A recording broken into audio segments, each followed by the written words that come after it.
Ask the average American, does the government have silver? They will say, of course, it's in Fort Knox, it's in the mountains, we have a strategic stockpile. This is a comforting myth. The reality is terrifying. The United States government, the world's superpower, has zero strategic silver left. Not a little bit. Zero.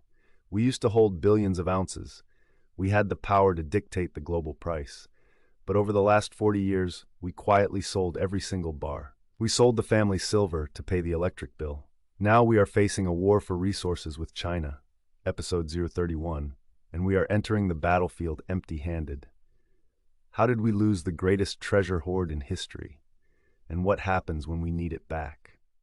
To understand the scale of the loss, we have to go back to the peak. In the 1940s and 50s, the U.S. Treasury held over 3 billion ounces of silver. This wasn't just an asset, it was the money itself. If you had a dollar bill, it was a silver certificate. You could walk into a bank and trade the paper for raw metal. The U.S. controlled the market. We were the Saudi Arabia of silver. But in the 1960s, a problem emerged. Industrial demand for photography and electronics started to rise. The price of silver started to creep up. The government realized that if silver went above $1.29 an ounce, the metal in a quarter would be worth more than 25 cents. People would melt down the coins. The currency would vanish.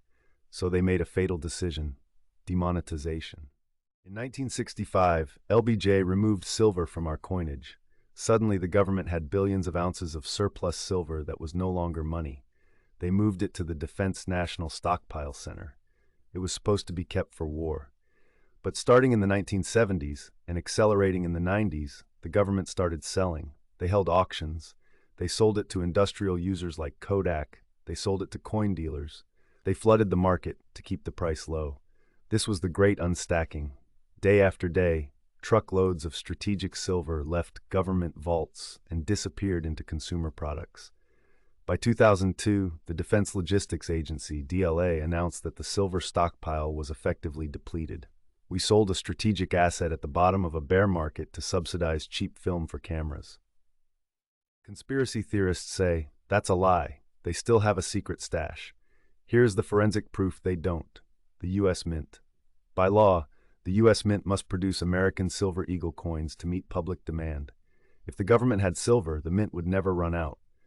But in 2021, 2022, and 2023, the U.S. Mint halted production. Why? They issued a statement: global silver shortage. They couldn't source the silver blanks, planchettes, to make the coins. Think about that.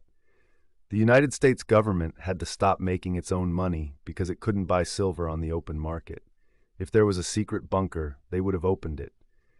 The fact that the mint has to beg private refiners for metal is the smoking gun. The cupboard is bare. This isn't just about coins, it's about missiles. The Department of Defense, DoD, is the largest single consumer of silver in the government. Silver zinc batteries power torpedoes. Silver contacts are in every Tomahawk missile. It's in satellites, night vision, and radar. During the Cold War, we had a stockpile to fight a 3-year war. Today, we rely on just-in-time delivery. If we go to war, Raytheon and Lockheed Martin have to buy silver on the spot market. Who controls the spot market? China, episode 025. We have created a situation where the U.S. military supply chain is dependent on the very adversary we are preparing to fight. If China cuts off silver exports, the U.S. cannot build new missiles once current inventory runs out. This is a strategic blunder of historic proportions. Compare this to our rivals. While the U.S. was selling unstacking, China was buying stacking. As we discussed in episode 031, China has been banning the export of silver ore and encouraging domestic hoarding. Russia has been accumulating precious metals to sanction-proof their economy. The East understands that in a crisis, he who has the gold and silver makes the rules. The West believes that he who has the printing press makes the rules. We traded our physical insurance policy for paper profits. Now the paper system is wobbling, and we have no insurance left. What happens next? Eventually, the Pentagon will wake up. There is already talk in Congress of rebuilding the strategic materials stockpile. If the U.S. government decides to restock silver, they have to buy it. Imagine the U.S. Treasury entering the market to buy 100 million ounces to replenish the reserve. They would be buying into a market that is already in deficit. Episode 16. This creates a sovereign bid. When governments start panic buying commodities, the price ignores technical resistance. It goes vertical. You want to own the silver before the U.S. government realizes they need it back. Let's summarize the investigation. The Great Unstacking is the reason the silver market is so tight today. The buffer is gone. The smart money playbook. 1. Recognize the floor. With no government stockpile to dump, there is no one left to suppress the price by selling physical. The suppression is now purely paper. Episode 17. Paper breaks.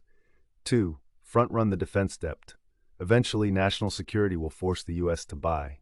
Be there first. 3. Hold physical. If the U.S. Mint can't get silver, what chance do you have in a crisis? Get it now while you can. 4. Understand the value. You are holding a strategic asset that the world's superpower threw away and now desperately needs. That is leverage. The vault is empty. The war is coming. This is the smart money wisdoms. The future belongs to the owners.